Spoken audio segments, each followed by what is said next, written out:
Épilogue. Résumons ce que nous avons découvert.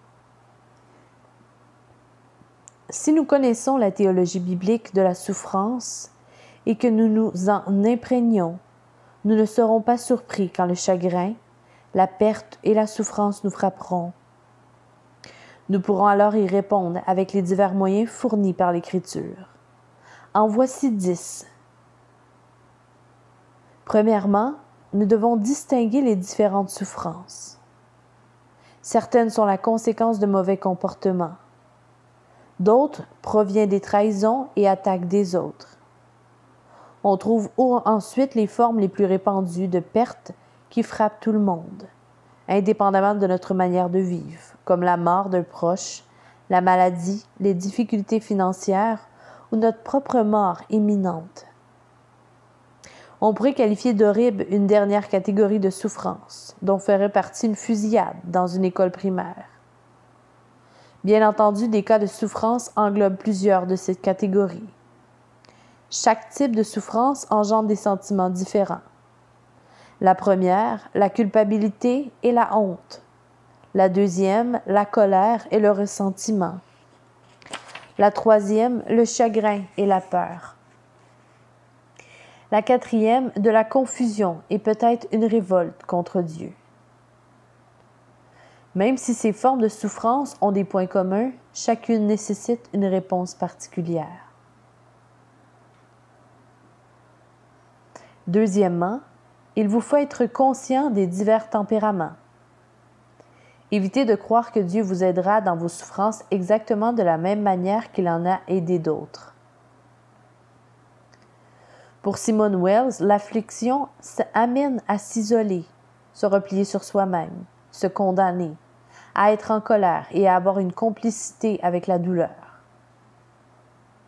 Ces facteurs croîtront ou diminueront selon les réponses émotionnelles dues au tempérament, à la maturité spirituelle de chacun et aux causes cachées derrière l'adversité.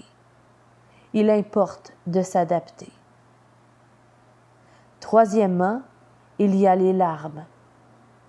Il est primordial que vous soyez tout à fait sincère avec Dieu et vous-même quant à votre douleur et votre tristesse. Il ne sert à rien d'en nier la réalité ou de réfréner vos émotions au nom de la foi. Lisez les psaumes de lamentation ou le livre de Job. Dieu est très patient avec nous quand nous sommes désespérés. Épanchez votre cœur devant lui.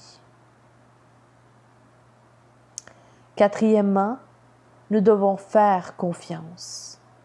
En plus de l'honnêteté émotionnelle devant Dieu, nous devons aussi avoir confiance en sa sagesse, puisqu'il est souverain, et en son amour, puisqu'il a traversé les mêmes épreuves que nous. Malgré la douleur, le but est de parvenir à dire comme Jésus « Que ta volonté soit faite ». C'est un combat.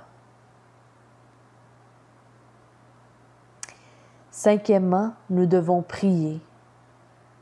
Même si Job s'est beaucoup plaint et a maudit le jour de sa naissance, il l'a fait dans la prière. Il s'est plaint à Dieu. Il a lutté devant Dieu. Quand vous souffrez, lisez la Bible, priez et allez à l'église, même si vous n'en retirez rien ou que c'est pénible.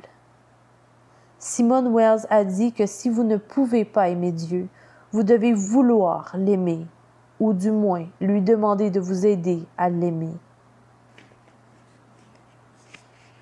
Sixièmement, nous devons discipliner nos pensées. Vous devez méditer la vérité et renouveler votre regard en vous souvenant de tout ce que Dieu a accompli et va accomplir pour vous dans la Bible. Vous devriez aussi entrer en communion avec vous-même, c'est-à-dire écouter votre cœur et lui parler.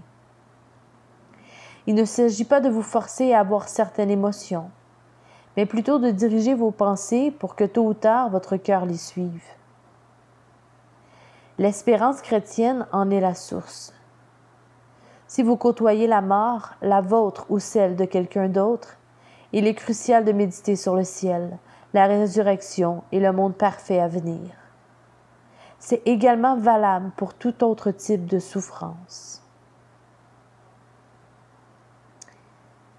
Septièmement, nous devrions être disposés à nous examiner nous-mêmes. L'image biblique de la souffrance en tant que gymnaste, le suggère. Il s'agit de prendre soin de soi. Attention, cela ne veut pas dire que nous devrions toujours chercher l'origine de nos souffrances en nous-mêmes. Les amis de Job ont essayé de le faire alors que Dieu ne punissait pas Job. Malgré tout, Job a grandi en grâce et en maturité. Chaque temps d'adversité permet de s'examiner et de se demander pourquoi dois-je grandir? Comment dois-je grandir plutôt, excusez. Comment dois-je grandir?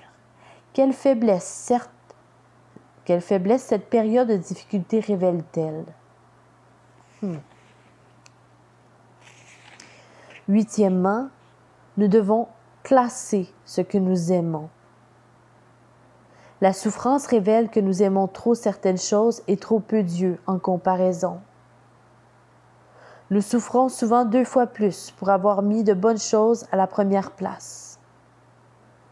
La souffrance ne nous rendra meilleurs que si nous faisons le choix pendant toute sa durée d'aimer Dieu davantage. Nous y parviendrons si nous nous rendons compte de la souffrance de Dieu pour nous en Jésus-Christ. Si nous prions pour que cet amour pénètre notre âme, si nous réfléchissons et si nous lui faisons confiance. Neuvièmement, nous ne devons pas fuir la communauté. Simone Wells mentionne à quel point la souffrance peut isoler. Cependant, les premières communautés chrétiennes étaient connues pour être très accueillantes pour quiconque souffrait. Les chrétiens y mouraient bien parce qu'elle était le lieu par excellence de la compassion et du soutien. Avec l'Évangile, on ne devrait jamais voir émerger de piètres consolateurs, comme les amis moralisateurs de Job. Le message chrétien reconnaît et donne un sens à la souffrance, alors que la société séculière en est incapable. Trouvez une Église qui aime et soutient ceux qui souffrent.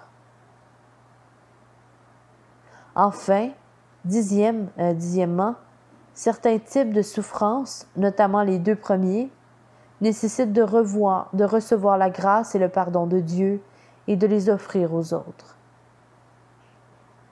Quand l'adversité fait ressortir nos failles morales ou les péchés liés à notre caractère, nous devons apprendre à nous repentir et à chercher à nous réconcilier avec Dieu et avec nos semblables. Quand notre souffrance est provoquée par la trahison et l'injustice, il est essentiel d'apprendre à pardonner. Nous devons pardonner au fond du cœur à ceux qui nous ont causé du tort et renoncer à nous venger pour être capable un jour de rendre justice avec succès. Comme George Hébert vous y invite, en mettant tout cela en pratique, d'abord, vous pleurerez vos joies pour ensuite chanter vos peines. Amen. Fin du livre de la souffrance, marcher avec Dieu à travers les épreuves et la douleur de Timothée Keller. Sois béni.